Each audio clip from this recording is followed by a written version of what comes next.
Well, hello everybody and welcome back to the channel.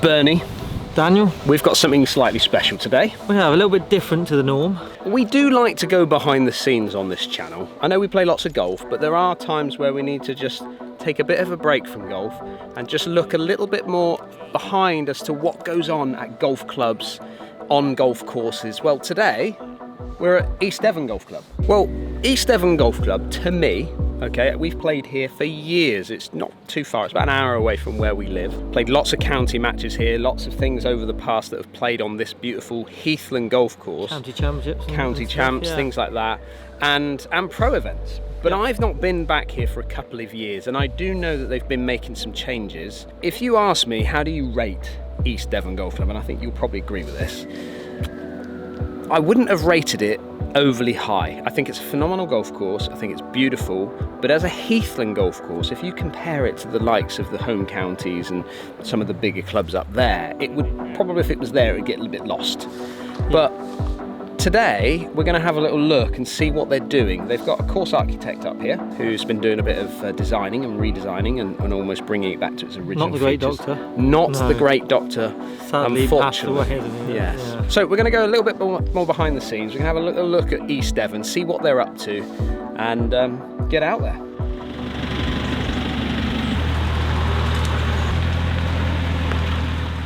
Well, the part that I've focused on is really the part where Harry Colt got involved in the 20s and of the last century, and of course the history of the course is older than that. But he rigorously really changed it, and what we're looking at now is really working on the last sort of iteration of the golf course. If you go into detail, James Braid, another architect, came in later and made additional hole or changed hole the 8th and the 18th. But really, what we're focusing on is mostly the course that you see here today was done by Harry Colt, and Harry Colt is basically considered the Michelangelo of golf. What we mean with that, he was probably the best golf architect who ever lived, and as such, the club is very fortunate. I mean, he has a portfolio of, there's always discussion about it, but somewhere between 200 and 250 golf courses, and East Devon is one of the proud custodians of one of them. So what we're doing is almost like some maintenance that is overdue to the bunkers, bring them back in the original style, put them back in the places where they were, and we're trying to also very much restore the old Heathland feel to it, because Heathland ecology is actually one that's rarer and therefore more valuable than, say, just a pure forest. The forest is of course good, but Heathland is actually something that's more valuable. And even though it's what we call a subclimatic state, it means it's not a stable state, because in the end everything will turn into forest. But heathlands are an important part of the history of Britain, and there are not that many left of them, and that's why we're also keen to restore. Plus, it helps good golf, because good golf thrives with open air, lots of sun, dry settings, and that's why let's say it this way, just pure, very, very heavily tree-lined holes suffer from an agronomical point of view.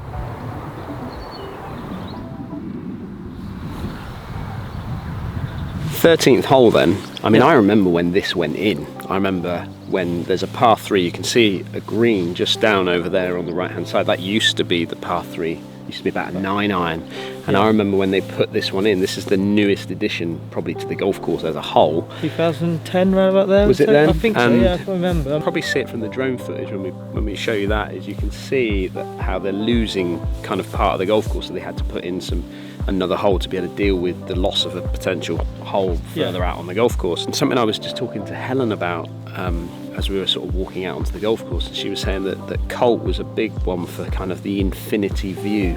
Yeah. And I mean, this is a prime example of where we're going to start to see that. So behind this green, and Frank talked about the loss of that bunker on the right hand side there, but from a clearance point of view, from talking with James and the greenkeeping guys, is that the clearance will continue beyond that green. And what you'll see is you'll have sort of little, pine trees that will kind of, you'll see through, going through to the 17th fairway through there, but also then straight out to sea. At the moment it feels, and it did previously, felt very enclosed, and I don't want to say suffocate, is that the word? Almost like you were in sort of every hole was separated. In a bubble. And now you've got this well, you have already got a spectacular view across the course, how much more open it is, looking wise, visually, but you'll also have, it's going to enhance it even further, in my opinion. Absolutely right.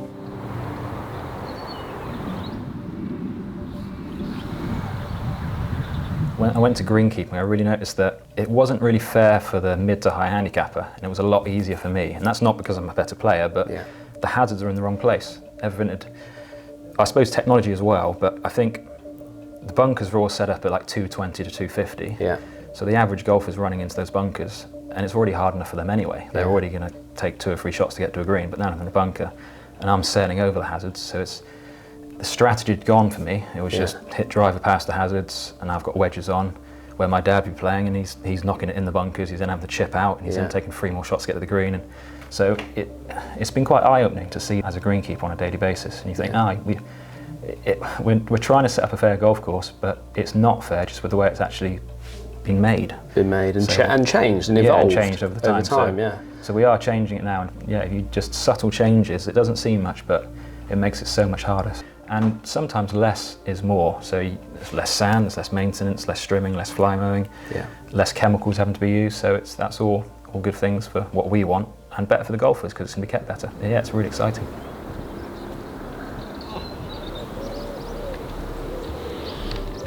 Right, James, made our way down to the 13th green.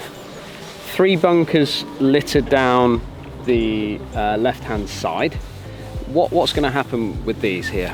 Well, as you can see at the moment, they're quite a distance from the green. Yeah. And they're completely flat and level in the bottom, and then they have the grass faces, which are a nightmare for maintenance. Yeah. So we're going to go for the original Colt style bunkers. We're going to have the higher sand faces. We're going to push them closer to the green, so obviously they catch more balls that are going for the front left pin sort of position. Yeah.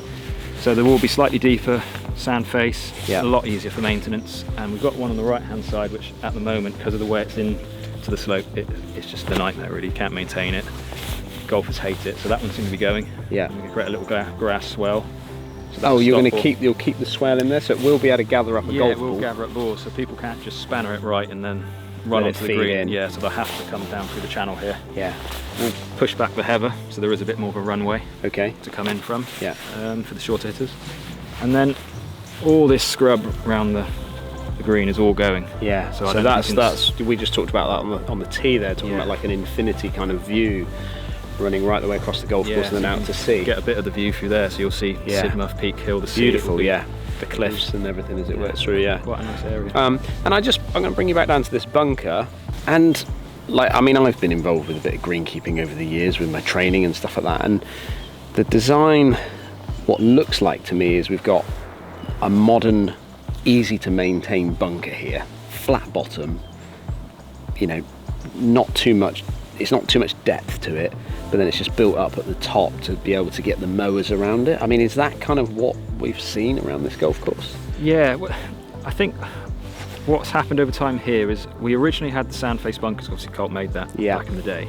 And because we're a cliff top course, it's very windy. Yeah. I think it became hard to keep the sand in. Okay. But in recent years, we've now got the technology with bunker liners to keep the sand on the face. Yeah. And then the downside of the current we've got now is to actually maintain the face is very hard. So you can either strim it, which leaves a pretty naff finish. Yeah. Obviously nothing really grows on a face that's vertical. No. You're not going to keep the moisture on it. Or we fly mow it, which you're technically not allowed to do. It's quite dangerous. So we've had to stop doing that. Well, when you're hanging over the edge of something with a mower, trying to pull it up and down. It's very punishing for golfers. The ball just runs right to the front of the bunker, and then you're right up underneath the lip, and it's hard to get out. And maintaining it, and all I see on the top of there is sand. Yeah.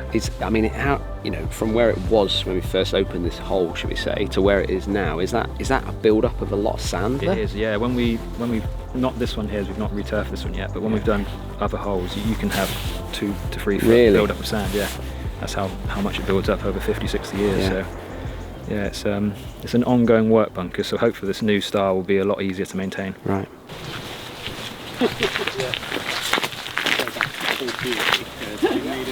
So third hole, obviously this is going to be the main part of the change. Bunkers behind me, what's happening up here then, James? Well, this is the fairway bunker here. We're going to be getting rid of this one because at the moment this one's so punishing for the average and high handicapper. Yeah. And it doesn't catch the low handicapper, and it's a hard enough hole as it is because it's a long hole, the camber of the fairway, the slope. So this one's going to go. We're obviously going to try and match up the line of the heather here. Just blend it in naturally and make this look like natural ground, like there wasn't a bunker here. And then the next bit of work will be up to the right hand greenside bunker. Let's wander up there because I want to just have a little look at how that's changed as well. So up by the green, now I remember this, I mean I haven't played here for a couple of years, but I remember this as just danger.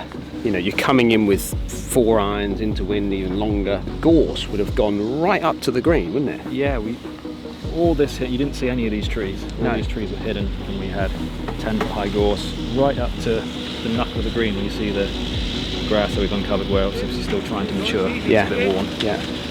So yeah, it was tight, and you're hitting 5 irons and 4 irons into this green. It's just tough, really tough. hard. So what is actually going to be happening here now then? Now we've cleared it back, and now we can see all the natural shapes and undulations we got.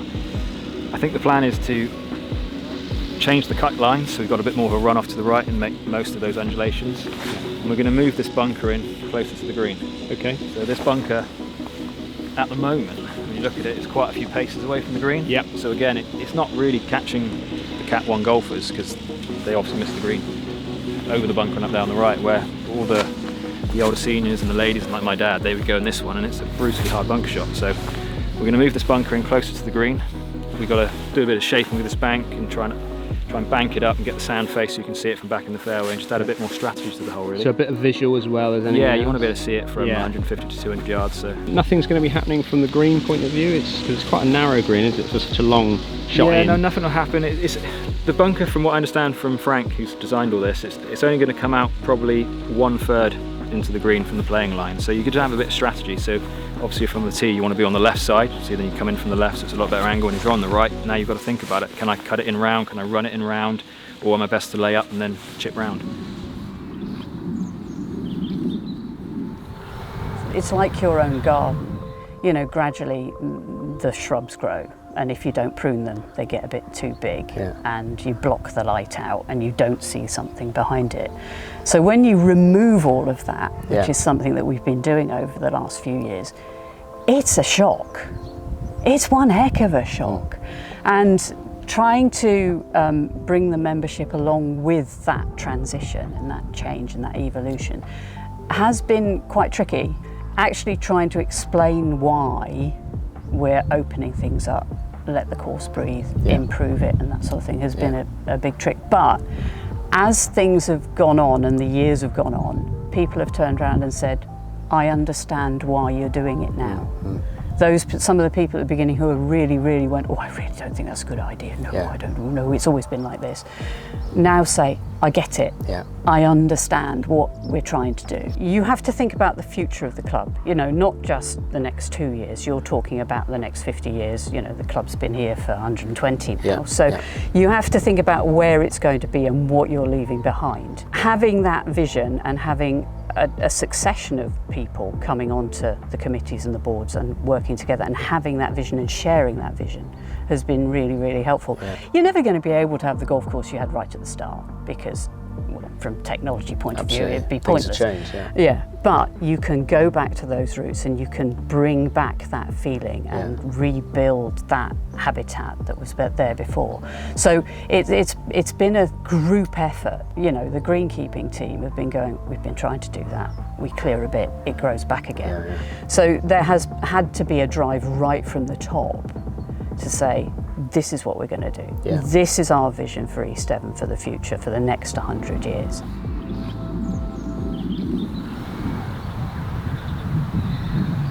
So up by the 4th green, and you can see these 2 bunker positions that we've got here, and that one will stay where it is, but this one is going to be sort of cut off in almost in half here, and then sort of pushed further back into around to the side of it. And you got to think, you know, I know I look at it from a player that would play this hole and probably hit 8 irons and 9 irons in here, but you know, into a slight breeze, you know, you've got the senior golfers, the lady golfers, junior golfers, trying to thread a driver through this 5-6 yard gap here. I mean, it's tough if you think about it from maybe our point of view as a good player. Imagine a par 3 where it's 260 yards long, where I'd have to hit a driver and thread it between a 5 yard gap. You've just got to take all of these things into consideration when building holes. A lot of people over time, golf courses have been changed from committees because a good player comes on and says, right, well actually, you know, I hit a 9-iron or a wedge into here, so I need to change that. We need to change that green to make it harder for me, by putting in a bunker at the front, not thinking about the average golfer.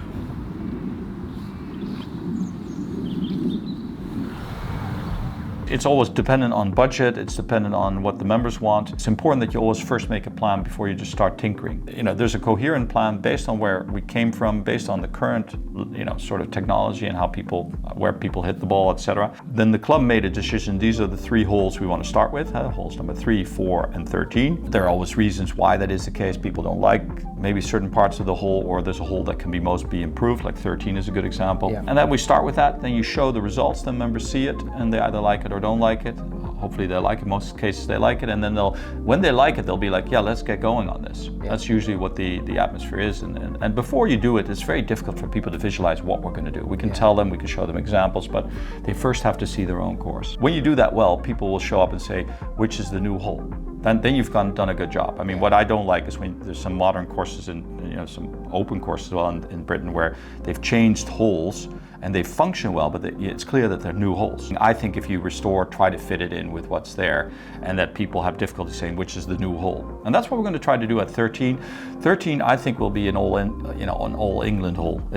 We're taking away the shrub that's behind it and some of the trees to open up the view to the ocean, which will be spectacular. There are very few, holes like that. It's almost like Pebble Beach style. And what we're going to do is we're going to make the bunkers are a bit flattish at the moment, so we're going to make them steeper, a bit deeper. And the other thing is the green at the moment is defended on both sides. And what Colt tended to do is he tended to just defend this hole more on one side and less on the other. And that was especially because one of his principles was design severe for the scratch player, but sympathetic for the bogeyman. Okay. And the way you do that is you make difficult pins and easy pins. And the way you make easy pins is by defending one side of the green less. And if you put the pin there, and effectively that's especially for, kids that are starting, older ladies, older men who have less carry, have to play a bumper run shot in. Yeah. And at the moment there's a bunker on the right, which is really blocking people to hit it with a bumper run from the right. Yeah. And we're taking that away and we're making the left bunkers much stronger. So it allows the ball to be able to feed so in basically, from that right if you put the pin left behind the bunkers, that's the difficult point. And if you want to get close to that, you're going to have to take risks. But if somebody doesn't want to do that, they can just bump it in via the right, which they can't do now. So that's a good example of where we're bringing more of the Colt back in. Yeah. Now, the green surface we're not going to touch, but the green surface is fine. Nobody's going to look at the green surface and say, hey, this isn't a Colt. What a lot of people think is if we just put in more bunkers, it will be a harder, it will be a better course. That's not the case. What you tend to find is it becomes a more penal course often, or a more difficult course. And you in some sense, what you want to do is you do not want to penalize the bogeyman too much. You want to make it tough for the good players. And the interesting thing is the Colt courses that haven't really been touched too much are still stern tests for the good players. I would say it will be somewhere in the order of the real works will be 3 weeks, 4 weeks, but then of course you have all the putting sods down, finishing it off. It's a bit like when you do a building. It looks like, hey, it's finished, and then you have all the painting and the plastering so that will take longer. That could and that depends on how much people they have to put onto it. I would say maximum something like 2 months. East Devon Golf Club, this is one of the most refreshing things that I've ever filmed.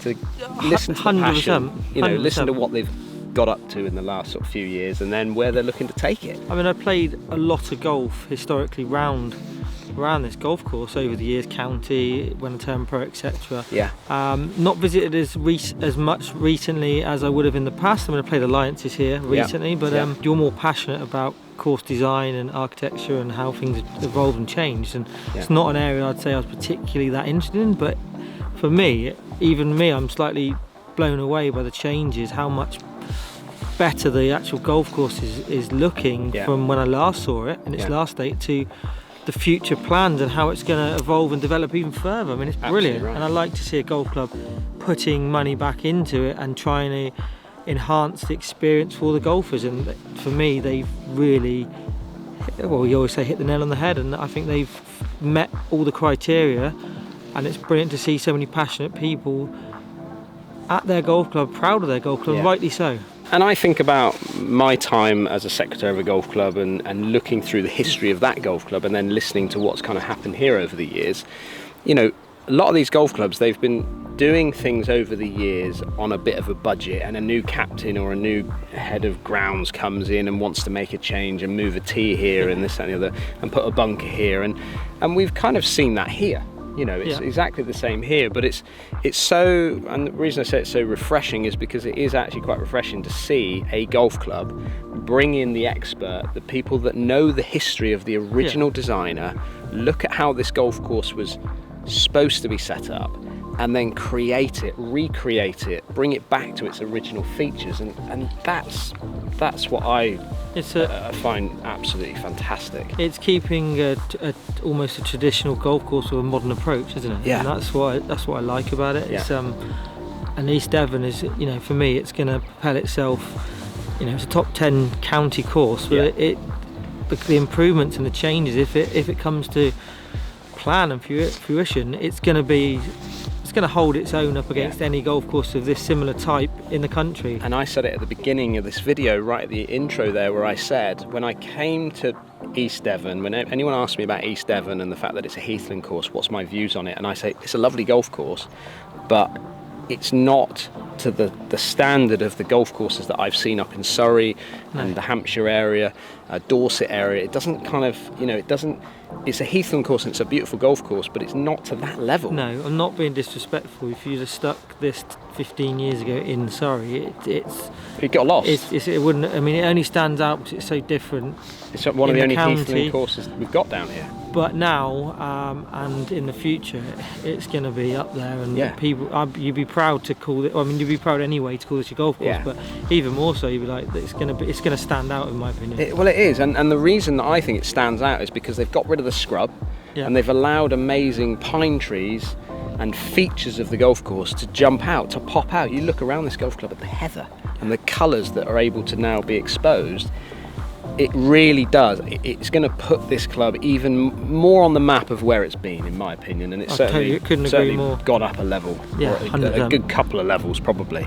Well, we'd like to hear what you think. You know, that's our experience of being on a golf course. I'd like to hear if you are going through something similar at your golf club. That's always nice to get in the comments, whether golf courses are making similar changes around the country. It'd be fantastic to see that, and around the world.